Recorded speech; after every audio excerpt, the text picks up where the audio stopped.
ہمارے چینل کو سبسکرائب کریں اور بیل آئیکن کے بٹن کو دبائیں۔ لوگ تاج محل کو محبت کی علامت قرار دیتے ہیں، مگر یقین کریں کہ عثمانی دور میں مسجد نبوی صلی اللہ علیہ وآلہ وسلم کی تعمیرات کی دنیا میں محبت اور عقیدت کی معراج ہے۔ ذرا سنیے اور اپنے دلوں کو عشق نبی صلی اللہ علیہ وآلہ وسلم سے منور کریں۔ ترکوں نے جب مسجد نبوی علیہ صاحب الصلاۃ والسلام کی تعمیر کا ارادہ کیا تو انہوں نے اپنی وسیع و عریض ریاست میں اعلان کیا کہ انہیں عمارت سازی سے متعلق فنون کے ماہرین درکار ہیں۔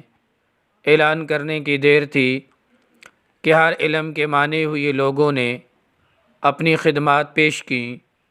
سلطان کے حکم سے استنبول کے باہر ایک شہر بسایا گیا جس میں اطراف عالم سے آنے والے ان ماہرین کو الگ الگ محلوں میں بسایا گیا۔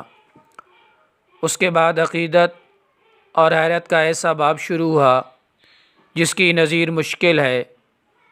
خلیفہ وقت جو دنیا کا سب سے بڑا فرمان روا تھا، شہر میں آیا اور ہر شعبے کے ماہر کو تاکید کی کہ اپنے زرین ترین بچوں کو اپنا فن اس طرح سکھائے کہ اسے یکتا و بے مثال کر دے۔ اس اثناء میں ترک حکومت اس بچے کو حافظ قرآن اور شاہ سوار بنائے گی۔ دنیا کی تاریخ کا یہ عجیب و غریب منصوبہ کئی سال جاری رہا۔ 25 سال بعد نوجوانوں کی ایسی جماعت تیار ہوئی جو نہ صرف اپنے شعبے میں یکتائے روزگار تھے بلکہ ہر شخص حافظ قرآن اور باعمل مسلمان بھی تھا۔ یہ لگ بھگ 500 لوگ تھے۔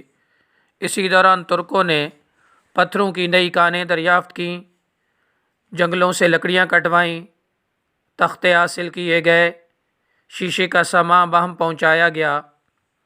یہ سارا سامان نبی کریم صلی اللہ علیہ وسلم کے شہر پہنچایا گیا تو ادب کا یہ عالم تھا کہ اسے رکھنے کے لیے مدینہ منورہ سے دور ایک بستی بسائی گئی تاکہ شور سے مدینہ منورہ کا ماحول خراب نہ ہو۔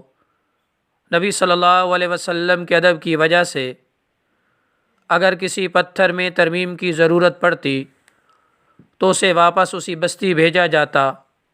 ماہرین کو حکم تھا کہ ہر شخص کام کے دوران باوضو رہے، درود شریف اور تلاوت قرآن میں مشغول رہے۔ حجرہ مبارک کی جالیوں کو کپڑے سے لپیٹ دیا گیا کہ گرد و غبار اندر روضہ پاک میں نہ جائے۔ ستون لگائے گئے کہ ریاض الجنہ اور روضہ پاک پر مٹی نہ گرے۔ یہ کام 15 سال تک چلتا رہتا اور تاریخ عالم گواہ ہے کہ ایسی محبت، ایسی عقیدت سے کوئی تعمیر نہ کبھی پہلے ہوئی اور نہ کبھی بعد میں ہوگی۔